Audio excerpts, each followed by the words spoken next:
Breaking true crime news, 6 people were found dead in a remote part of the California desert. Homicide detectives are investigating around El Mirage, California. 6 bodies were found dead on January 24th. They were called to perform a welfare check around the area. That's when they stumbled upon 6 dead bodies. They're bringing in many special division forces to try to figure out what the hell happened here. The sheriff's department has also not been able to identify the sex, age, or anything like that on these people. All of this is very, very new, so I assume the details won't come out until weeks or months later. Maybe there's a serial killer out there in that area that we don't know about, and this is kind of their dump site for all of their bodies. Or maybe some cult activities are going on and this is a mass grave of some sort. Let me know what you guys think about this story in the comment section below. I'm very curious and I have many theories in my head right now about what could have possibly happened here. It also could have been as innocent as them stumbling upon this area and just not understanding the way back. Maybe passing out from dehydration or something and then just dying there. Very sad story. I hope we get some news on this soon. And as always, these videos are for informational purposes only. As of an hour or two ago, the sheriff's department has released more information on this case, and 5 people have been arrested in the deaths of 6 found murdered in the desert. Apparently 5 of the bodies were shot and then 4 of them were burned.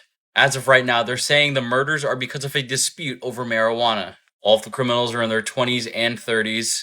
They also left all of the evidence at the site. Somebody was even shot and left for dead inside of the car. And then apparently very close by, they found another body on the floor in the desert. 4 out of the 6 victims have now been identified. Franklin Bonilla was the one that called 911 and he was one of the victims. He was only 22 years old. Most of them were in their 20s. All 5 arrested are now being held without bail. They're going to do a deep investigation on these people. They're suspecting this is gang-related activity. However, they don't believe it's cartel. But they are not ruling that out. I'm very thankful they caught these criminals. And this happened about 50 miles from Los Angeles. El Mirage is apparently just a small community in the desert from what I've been reading. Let me know what you guys think about this in the comment section below. And as always, these videos are for informational purposes only. Nashville man allegedly caught dragging body from apartment to rain culvert. Police arrested 38-year-old Dominic Collier after his neighbor saw him dragging what appeared to be a body across the parking lot. After the initial call, they got surveillance footage and identified Dominic as the prime suspect. He got caught in 4K. Apparently, the victim's body was wrapped up in blankets and a shower curtain, and the victim's head was covered with a garbage bag and a camouflage backpack. Because nobody's gonna see that. The investigation is currently underway, and the body has yet to be identified. They're trying to examine the medical cause of death right now as well. All they know right now, the victim's name is possibly Mike. The last name has not been released for the victim, Mike, but a lot of neighbors have been chiming in and saying how great of a person he was. Dominic Collier is arrested on a $75,000 bond. The community around that area has also expressed how dangerous it is because children walk past that rain culvert all the time. This investigation is ongoing. I'll try to update you guys as I get more details. Let me know what you guys think about this story in the comment section below. And reminder, these videos are for informational purposes only. Missing man's remains identified among 10,000 bones and fragments on a suspected serial killer's property. Manuel Resendez's body was finally identified. This man disappeared 30 years ago with countless others. Manuel went missing in 1993, and 30 years later, finally he's found. His family sent a DNA sample in 2023, and they matched it up with his bones. Among Baumeister's list of individuals, he's one of the first ones to be identified. Baumeister targeted mainly men, brought them back to his home, and then killed them. In 1996, Baumeister's son found a skull on their property and brought it to his mother's attention. When she saw that skull, she expedited that divorce process so fast. She knew something was seriously wrong with Baumeister. He claimed it was from his old medical practice. They believe there are over 25 bodies on his property right now.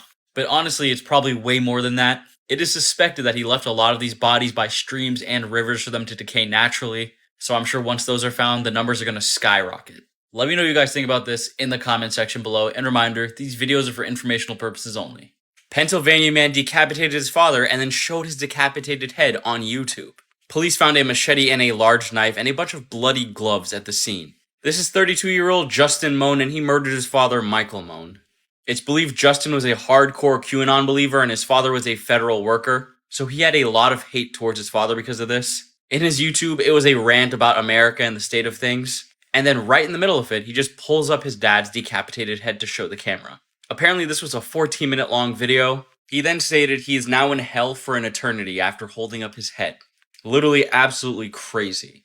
And as you can see, he's smiling in his mugshot. He obviously doesn't care. He was on the run from officers after they discovered everything, but they were able to track him down and apprehend him by foot. He's now being held without bail, and I bet he's going to get a ton of new charges on top of the ones he already has. Right now, he's being charged with first-degree murder and abuse of a corpse. Oh, and also, he declared himself the President of the United States and the Messiah. So much random stuff with this guy. Let me know what you guys think about this in the comment section below, and reminder, these videos are for informational purposes only. New York City woman arrested after a man's dismembered body was found in a taped-up refrigerator. Here's another body in a freezer story. There's been like 10 already in 2024. Heather Stein's pictured here murdered Kausheen Gelzer. The man's body was found after someone did a wellness check. On Monday, January 22nd, officers got a tip that she had a body in her freezer. When one of the officers asked why it was taped up, she allegedly began arguing with all of them. It escalated and got pretty intense, so they removed her from the apartment. When cops opened up the fridge, they found Gelzer's head and other body parts in black garbage bags. After discovering this, Steins backpedaled and said, "Well, my husband killed him. I didn't see the murder happen," as if that makes it any better. Apparently, it was over an argument they were having. She also claims his body had been in that refrigerator for many months. Her husband is currently incarcerated in Virginia. I'm not sure if they're going to add charges on top of that since he's already in jail. And honestly, I don't even know if you could do that to begin with. But yeah, there you go. Another body in a fridge story. This is getting out of hand this year. Let me know what you guys think about this in the comment section below. Colorado man sentenced for fatally stabbing his mother 54 times. This is 34-year-old Gabriel Faudoa. He will spend over 50 years in jail now for fatally stabbing his mother. The court sentenced him on January 18th and charged him with second-degree murder. On May 11th, 2021, deputies responded to a call at 7:40 a.m. The report was that somebody was killed inside their home, and when they got there, it was Gabriel Faudoa's mother. Stab wounds were all over her body, but the stab wound specific to her neck was so deep that you could see the bone. After committing this crime and stabbing his mother 54 times, he stole his stepfather's Chevy Impala and booked it. But for some reason, they found him walking back towards the scene of the crime and apprehended him. Apparently, he was on some sort of hallucinogen, and that is what he's claiming in court induced his behavior and his crime. The judge emphasized this is just a case of pure evil. Nothing led to his decision except himself. In 2019, he was also charged with assault for trying to strangle somebody. Let me know what you guys think about this true crime case in the comment section below, and reminder, these videos are for informational purposes only. Teen sentenced for fatally stabbing a 16-year-old over sweet and sour sauce. Naima Ligon, pictured behind me, was stabbed to death by her friend over sweet and sour sauce from McDonald's. This happened in Washington, D.C., and this was also the day before she started her junior year in high school. Her 16-year-old friend, who remains unnamed, was given the maximum sentence by the judge. The judge ordered that this person remain in custody until she is 21 years old. Naima went to a DC house party with some friends. Some of the girls then went to McDonald's after, and they got into an argument over the sauce. That's when many of them stepped out of the car, began fighting, and then that's when Naima was stabbed by a 7.5-inch knife. She was stabbed twice in the chest. After investigating and interrogating the girl who stabbed Naima, this is what she had to say. The police asked if she had prior beef with Naima before. The girl said no, I asked for more sauce, and she had an attitude. Naima's family is obviously mad because this girl was not charged as an adult even though she committed an adult crime and took away her life. And honestly, it is never that serious over some sauce, like come on. That's a tragic loss of life over something so petty. Let me know what you guys think about the story in the comment section below, and reminder, these videos are for informational purposes only. This Virginia man's co-worker took his lunch, so he beat him and stabbed him to death. He will now be facing 100 years. This is Bazin Beret. He's a 25-year-old that will now probably be serving life in prison. This happened in 2021 at a Target parking lot. On April 17th of 2021, officers responded to a distress call at this Target parking lot. When they got there, they saw 58-year-old Hernan Leva with stab wounds and blunt force trauma all over his upper body. Berhe developed a hatred towards the man because he kept stealing his lunch. So, a few days before the incident, he bought a hammer and 2 knives and began training for this murder. That's when he went to Target at 3 a.m. waiting for Levin to show up. After his crime, he fled the scene, but initially he came back and pled guilty and turned himself in. Berhe said if he also was not given the harshest sentence possible, he will start killing and hurting other people. I guess he's sort of self-aware in that aspect, but I don't know, maybe talk it out before you start stabbing people over stolen lunch. Maybe ask, please don't take my lunch. I don't know. Let me know what you guys think about this story in the comment section below, and as a reminder, these videos are for informational purposes only. This man's skull was found by 2 cats in the year 2000 and now has been positively identified. This is Paul Larry Rigaud Jr., and this happened in Orlando, Florida. On June 21st of 2000, a resident called the police because he saw 2 cats playing with a human skull. After an analysis by the anthropologist, they determined this person probably died in 1992 or 1993. They found a hole in the skull suggesting he had been shot too. Upon investigation, they found additional skeletal remains and buried clothing all around the area. Despite over 20 years of trying to identify whose remains these were, the case went cold. In August of 2022, the Sheriff's Department submitted the remains to Othram Labs. Luckily, they were able to sequence the DNA and match it. So now we know it is Paul Rigaud Jr. who died. However, a suspect has not been identified in this case, and it still remains a mystery to this day. They also claim the victim was about 40 years old at the time of his death. Very interesting story, very interesting that the cats helped out and they were playing with the skull. Let me know what you guys think about this story in the comment section below, and as a reminder, these videos are for informational and entertainment purposes only. This man posed as a child to meet up with a child predator and killed him. This might be the closest thing we have to Batman. This is a Houston man named James Spencer, free him. He has been charged after allegedly shooting a child predator last year. In May of 2023, police got a distress call about a man with multiple gunshot wounds lying in a ditch. When they got to the scene, 37-year-old Sean Showers was pronounced dead at the scene. The reason James Spencer here did this is because he believed police weren't doing enough to combat child predators. So he decided to take matters into his own hands. They didn't even get Spencer until January 31st, only a few days ago. He was booked into the Harris County Jail on a charge of murder. His bond will be set at $250,000, and he may face life in prison if convicted of this. The Houston Crime Stopper said this is diabolically cunning, and I have to agree. This is something you see out of movies. Let me know what you guys think about this story in the comment section below. Personally, I'm on James Spencer's side. Also, the man he met up with, Sean Showers, failed to register as an offender. A little sus there. But like I said, let me know what you guys think about this in the comment section. And as always, these videos are for informational and entertainment purposes only. Miami wife bit her husband and tried to smother him after he got a postcard from an ex he dated 60 years ago.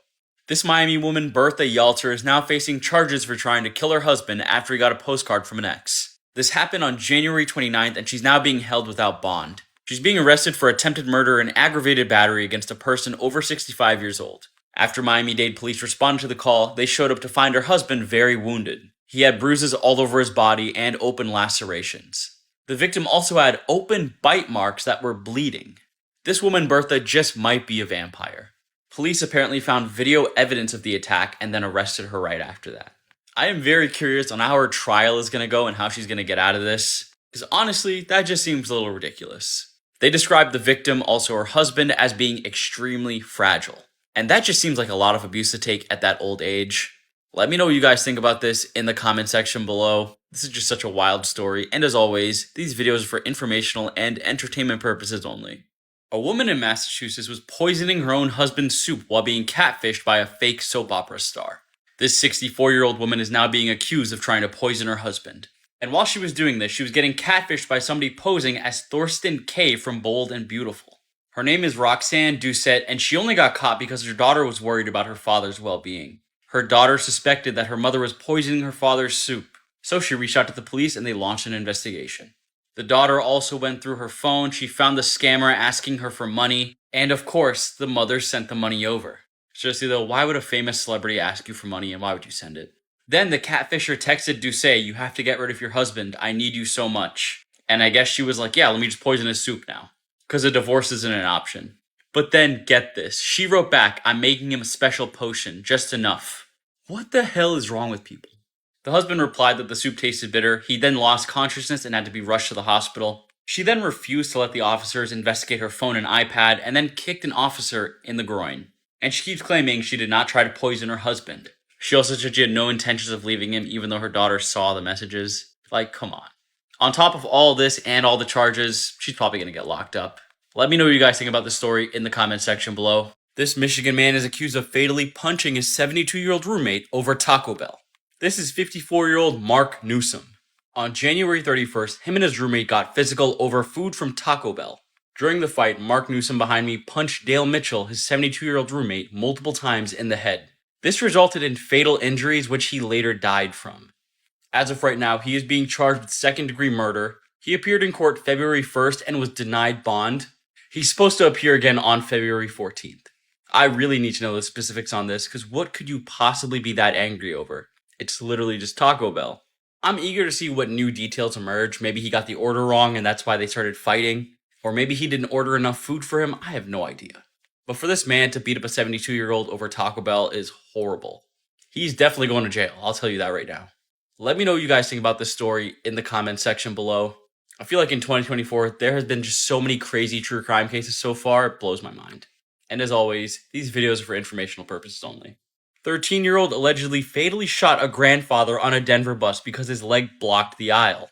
The victim behind me, his name is Richard Sanchez, and police have arrested the 13-year-old boy. This happened on January 27th at about 6 p.m. Officers got a distress call, they showed up, they saw Richard with bullet wounds and tried to get him to the hospital. When they got to the hospital, he was pronounced dead. Police said the juvenile suspect got mad when his leg was blocking the aisle, the two got into a verbal dispute, and then the 13-year-old decided to shoot. There was also reportedly a second victim, but they sustained minor injuries, nothing crazy. On February 2nd, it's confirmed that the juvenile suspect is being held in custody, and he's being charged with first-degree murder. Where does a 13-year-old even get a gun from? Absolutely wild story. What do you guys think? Is anybody here from Colorado or Denver that know about this? Apparently it happened on the TransDev transportation bus. I feel like when stories like this come about, I'm like, okay, yeah, that probably happened somewhere else. Colorado is not really on my radar for that kind of stuff. Let me know what you guys think about this in the comment section below, and as always, these videos are for informational purposes only. Florida man arrested in road rage shooting prompted by thrown banana. This is like something out of Mario Kart. So Robert Lewis, pictured right here, got into a verbal altercation on the highway with Peter Sala. That is when Peter Sala decided to throw a banana peel at the side of Lewis's truck. As soon as it hit the truck, he got out the Glock and started blasting. It was straight out the Danny DeVito meme. The gunfire shattered the passenger side window. Luckily, Sala was okay, just a small laceration to his leg from the glass. Police determined that this was a road rage accident.